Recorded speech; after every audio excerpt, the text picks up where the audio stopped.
We will skipping all the official announcements, but you already know Fabro Steibel. He is executive director of, do you say ITS when you abbreviate? It depends, we do. What But do it you depends on the say? person. We can say ITS Rio, Oh, the ITS if we're Rio, outside of yeah. Brazil, or in Brazil we just say ITS. Because you know where Rio is. Okay, ITS stands for Institute of Science, Technology and Society of Brazil. As a kind of an icebreaker, we'll kickstart with a program with law, regulation of the AI, obviously much appreciated content, and the risk of AI Wild West. As a matter of fact, several Latin American countries, including Brazil, Costa Rica, and Chile, have recently introduced AI regulation, influenced by the EU AI Act, embracing a risk-based framework to address emerging technology and potential risks. Fabro, in his talk, examined the ongoing debate between fostering innovation and ensuring protection, drawing insights from Europe's response to the EU AI Act and the legislative discussions in Latin America. So, Fabro, the floor is obviously yours. Natasha, thank you very much. So it's a pleasure to be here.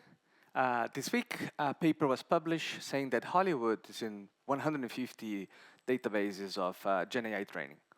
The reason how this happened is because they scrapped the web for subtitles forums.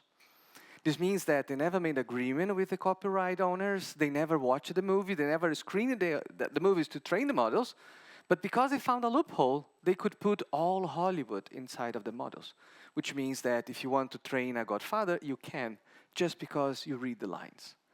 And this happened yesterday, this week. This was not known before. How do you regulate for that? If you do no copyright regulation, creative industries would just perish, would just be no money because you could do lots of lookalikes for what's coming next. This is why there was a strike in the US for copyright owners and writers, because they said there'll be less hours of work. However, if you regulate too much, you're certainly gonna miss the next things and won't know what you're doing. Regulation of AI starts in around 2017. Of course, there was Gen AI by then, but they had no idea what that meant as a ChatGPT or a Gemini or something like that. We are talking lots about disinformation. We're talking lots about content images. We're not talking yet about proteins. There's lots of use of AI for proteins. And we are absolutely not talking about robotics. There are two very promising models of Gen AI that will be very good to make any robotic work. It's kind of like a general language for movement. How do you regulate for that? Do you regulate for the risks or do you regulate for the benefits? This is a balance that is being searched, that we are still trying to understand. And unfortunately, EU decided to regulate risks first and benefits later. There's a U-turn now, but that's the way. And when you go to Latin America, it will be just this effect squared. There will be lots of risks and benefits we talk later. So why are you here? You are here if you want to eventually sell goods to Latin America on AI. There will be regulations that are incompatible. You are here if you want to use data sets or send data sets over there, the same. And if you want to understand if your work, if your job, if your startup will be impacted by regulation or not, and the answer is yes. So I run a research center, international research center in Brazil, ITS Rio. We do have a fellowship in July. It's a very good time to be in Brazil. We spend a month knowing the ecosystems.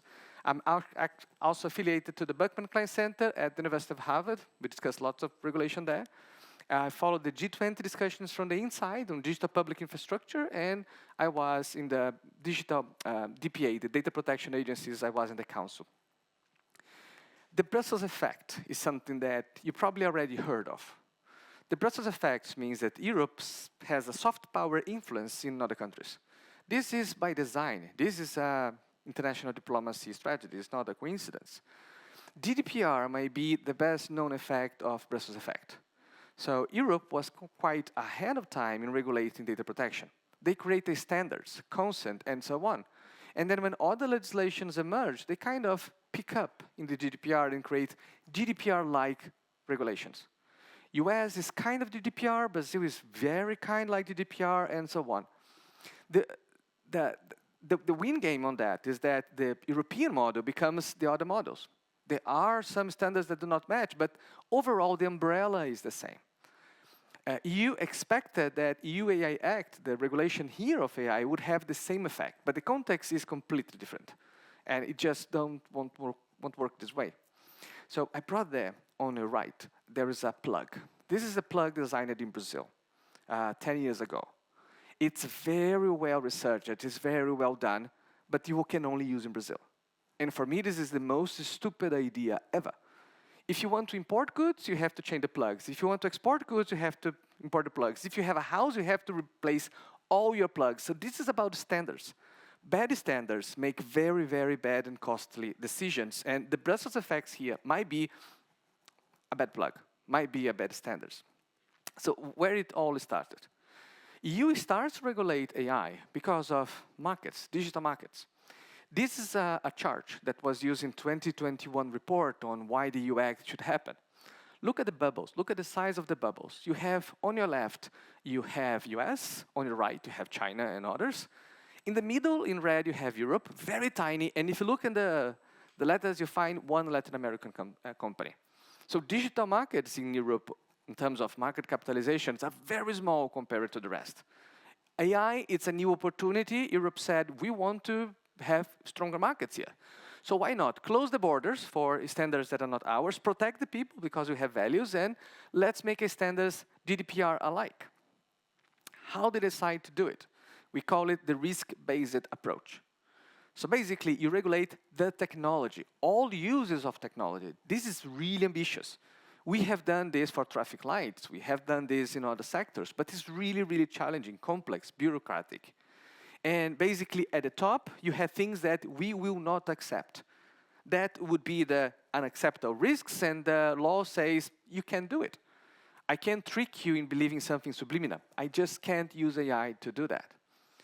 Then, at the second level, you have high risk. High risk means that I don't know exactly what's going to happen, but it might be good. So you have a high burden of bureaucracy that you have to comply with. This is the most famous part of the EU regulation so far. Then the other two are super important because they represent 90% of the market. There should be limited risks. There is a risk, but you can see it. So the burden is to share data, for example. Or it can be very little. For maritime AI uses, for example, the risk is very minimal. You just need self-governance and so on. This is not a bad approach, but it's ambitious. And what is the context? Europe passed more than 20 legislations about digital markets. You have Digital Markets Acts, Digital Services Acts, and several others that many people don't know, the Data Act and so on. And they are all connected to how you regulate AI. Why? Because Europe is not only regulating risks, they are also regulating benefits. So get the Data Interoperability Act, and governments now have a mandate to share data for training AI with safety and so on. This is a good idea, but this is not what Latin America is reading. And where we are now in Europe, just after the vote in the Congress, when the act was approved, there was a letter of 150 companies saying, we are jeopardizing technological sovereignty, we are worried. Too late. They had 4 years to join the debate, they joined late. But right now in Europe, there's a U-turn. The Secretary of Commerce is saying that they need to deregulate more. They were saying that we should not regulate more. We should not be not incentivizing our own markets and competing to other countries.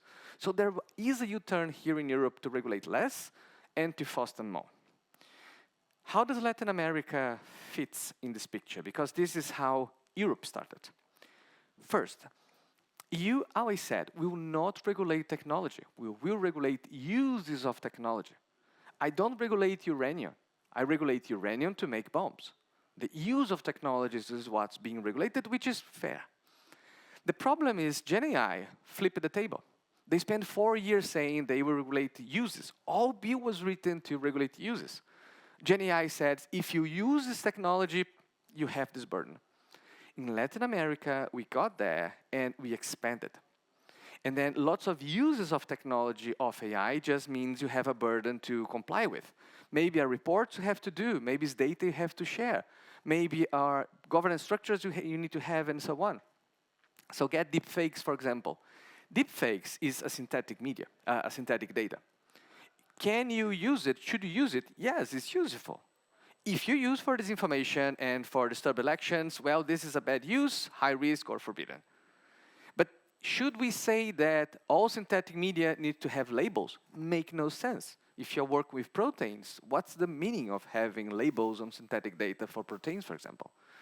So there's a challenge in regulating uses and technologies, and Latin America is regulating lots of technologies, going even further than Europe. The second thing is that Latin America is only looking at the high risks. There's a panic-ish feeling. So forbidding is there, high risk is there, and all the rest is kind of, if it happens, we see. So if you are coding, there'll be if not, then everything else is that. And there is 90% of the market.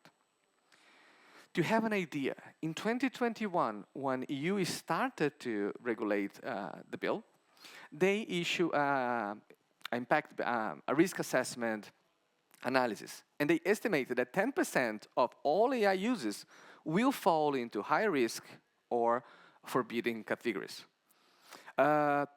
6 months ago, there was a research in Europe that estimated this percentage in 18%, 1 out of 5. And we did a research released last month in Brazil that puts at 32%, 1 out of 3. This means that 1 out of 3 technologies uses in Latin America would be high risk. It's a lot of burden, and this has a cost. Why they are doing this? There's a huge anti-big tech agenda there. So they hate Meta, they hate Google, they hate Microsoft. They are very hard to deal with just because they are huge. It's the same in protein markets, same in other markets that are very concentrated. It's hard to negotiate with companies that are huge. But I don't believe most of the market is big tech. So we need a diverse ecosystem with small companies, medium-sized companies, startups, and so on. The problem is that if you over-regulate, you struggle SMEs, you struggle startups. So, for example, there is a startup on health in Brazil that was very successful in analyzing images for blood exams. They really got lots of money. But because of the regulation, if enacted, they would have to sell out to a larger company, a larger healthcare company to comply with. What is cheaper if you are a startup? Spending a third of a budget on compliancy or just selling a third of your company to a larger company? This means the digital markets becomes more concentrated. So they are looking for big tech, but the end results might be more big techs. There is also a desire that someone needs to be equipped to deal with whatever comes along. That's the agency AI office dream. It's really challenging. It hasn't worked anywhere. Italy, it has a position open for 4 years trying to hire an expert on AI to work in the agency, and they cannot hire because this is a really hot market. So this agency that is responsible to regulate everything is really, really, really hard to make it happen, in Latin America and even more. And we do have alternative approaches. Outside of you have Japan, for example. Japan decided to focus in one topic, copyright. So the permission to use copyright material for training models is long 3 years old. And this is what they have been pushing forward. This is what they have been doing. That means instead of looking at an umbrella regulation, we could look at specific problems and fostering that. It can be proteins, it can be minerals, it can be whatever you want. You regulate towards that. It's not an umbrella, it's a specific case. Another one is Singapore. Singapore decided to be agile. So basically, they create sandboxes, and they will put people together and see what they can do. They did that for fintechs. They did that for privacy-enhancing technologies. They did that for other applications for AI for the government. Sandbox are a smart system to make things more efficient along the way. You don't know the impact it will have, so a sandbox helps to set it up. UK did a similar things. And then you have UK and Australia and other countries that will say, look, we want to regulate. We don't want to regulate. We'll be in the between, and we'll be flipping around. And then you have a middle ground. You don't have something very strict, you don't have something very loose, and you have in the between. I think this is a good approach, especially because it's more adaptive to the local ecosystem. Why it matters to you? Why it matters to have a Brussels effect of AI regulation in Europe that has a spin-off effect in Latin America. First, research.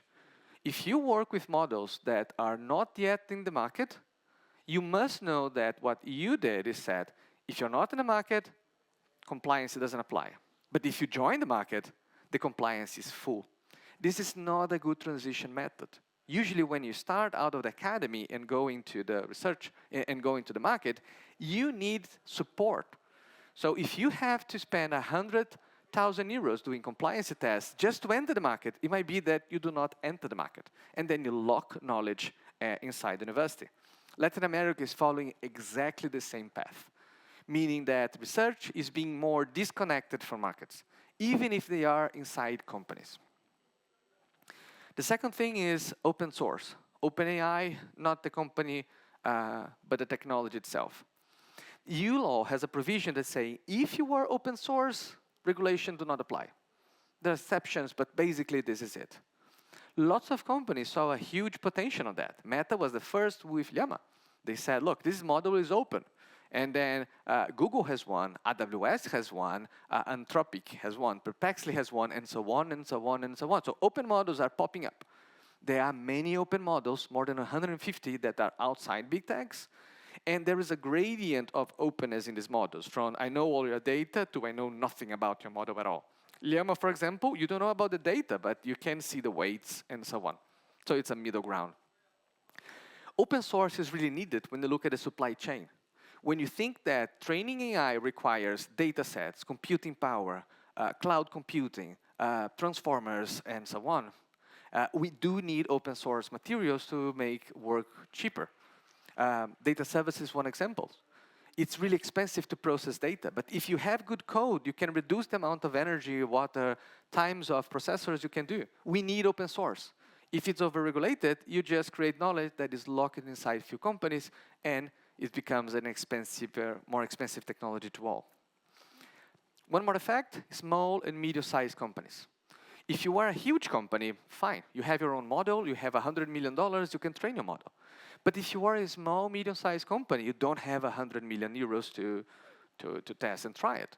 And this matters. So right now, we are trying to understand if the future is more towards LLMs or is more towards SMLs.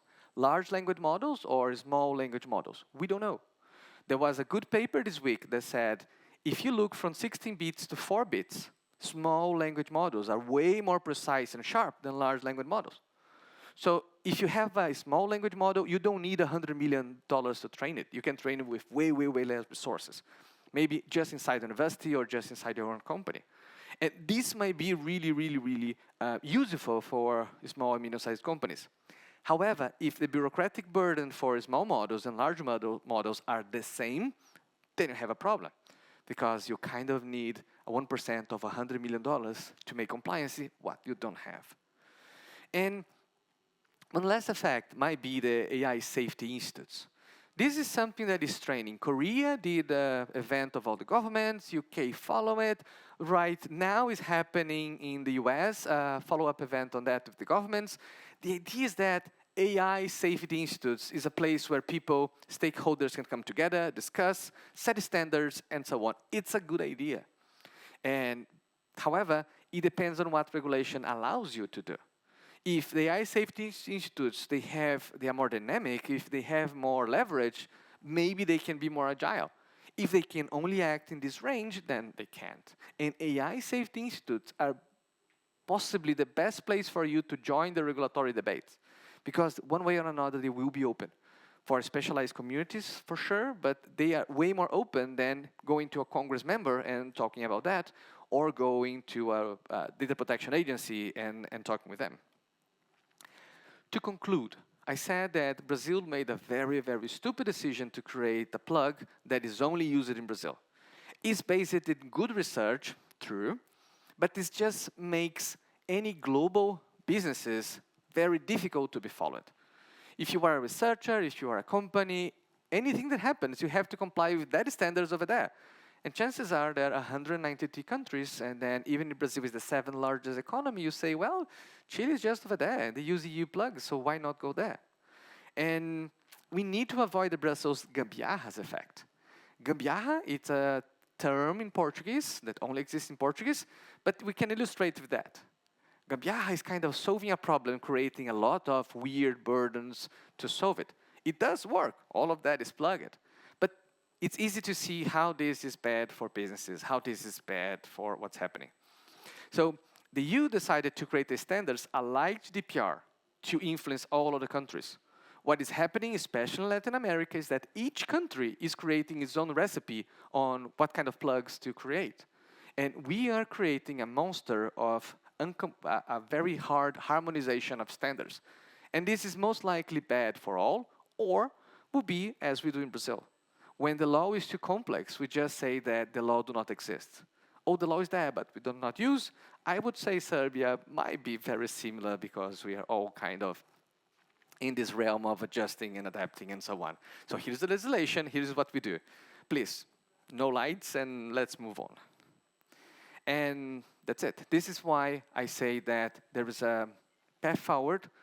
Do you regulate for the risks? Do you regulate for the benefits? EU has been influencing the region, influence outside, and I'm not sure this is the best influence. There is leverage to change the environment here, there is leverage to change the environment over there, but you should be aware that something needs to be done. Otherwise, all the research work you do might be incompatible to work with other countries. Thank you very much. Thank you, Fabro. Also, on that note, I have a side talk with with a person from Office for IT and e-government, and she's working with the local governments, and they all want kind of on paper AI development, improvisation or kind of, but they don't have open data, so they don't have the backgrid to even have an AI. So maybe business intelligence is more for them. So if you have questions for Fabro, please, now is yours time. Okay, can you hear me? Hello, first of all, I wanted to thank you for this, in my opinion, very interesting presentation. I was wondering, how does the Brussels effect influence AI innovations in, I would say, smaller economies within Latin America? I would say it influences a lot. So we're talking about AI infrastructures for AI, things that we can build so you can build AI on top. Data sets are one of them, shared computing powers, and so on. If you are like Dominican Republic or Costa Rica, you have very few resources. I was in Estonia yesterday, and they have very few resources. So basically, if you are a small company, a small country, you have limited resources. What regulation does for that is to create a burden for you to share. And if you share less, you need to have more, which you don't. So most likely create a dependency of foreign models that come already ready for you. So fine-tuning with OpenAI is great, but in the future we're going to cost $4 per prompt. Brazil created a model before ChatGPT 3.5, but they didn't become famous, that is 75% as accurate as ChatGPT 3.5, but costs 10% of the price. So what will be the cost for small companies, for small countries, and so on? The cost will be high. The availability of resources will be low, which means that you have less ability to create local solutions. Thank you very much. Thank you, Fabro. Also, on behalf of the team, I would like to... Well, thank you. Oh, we have another. Never mind. That's your certificate. Barbara, thank you very much. You know, this topic is not discussed very often. And I come from airspace industry. I used to do flight safety. So it's exactly to your point. There is an institution called European Aviation Safety Agency in Kelm. And they have conferences. I had the pleasure to present at one of those, where you're practically combining the manufacturers, the flight data monitoring, and legislation together, because nobody wants a crashed plane with at least 150 people on board, yeah, because everybody loses money. And we started doing some data sharing programs as well for smaller business jet companies. They fly like 10 times a month, so they don't have enough data if they want to fly to Anchorage in Greenland. So we try to reuse that data from other companies, so we help aviation safety. So I think everything ties together, but your opinion on how we can more incentivize this linking between people. In safety, it's quite obvious. You don't want planes to crash. How do we do it across different industries? I say the mantra is sectoral regulation first, which in aviation would be the case. There's a reason why some planes use floppy disk to update the system. It takes a long time to update everything. Alaska Airlines has just announced that they're saving $1.2 billion with AI calculated routes on fuel. Airbus and Boeing are doing data lakes, data clouds for everything. So that is sector-specific regulation. Does it make sense to talk about bias? For elections, yes. For the aviation industry, no. So I would say we always need to push forward the idea of, have you heard a sector? Have you designed a sector first? Because the umbrella model is kind of, here's the rule for everyone, and then comes someone from the sector and say, but this is bollocks, this doesn't make sense. Or in the financial industry, we did a report on that. The burdens, the compliance burdens, data sharing, and so on for the financial sector is way higher than the EU Act. So what you're saying, that you're going to deregulate the financial sector with new regulation? No, listen to the sector first. No more questions, or? Okay. Thank you, Fabro. Take your certificate. Do you want some water? No, and please feel free to chat in the corridors and drop messages. Very few people are aware of the topic. This is why the letter of the companies arrived 4 years late. So our job is to spread the message and say, do bother, do wonder about it. Thank you.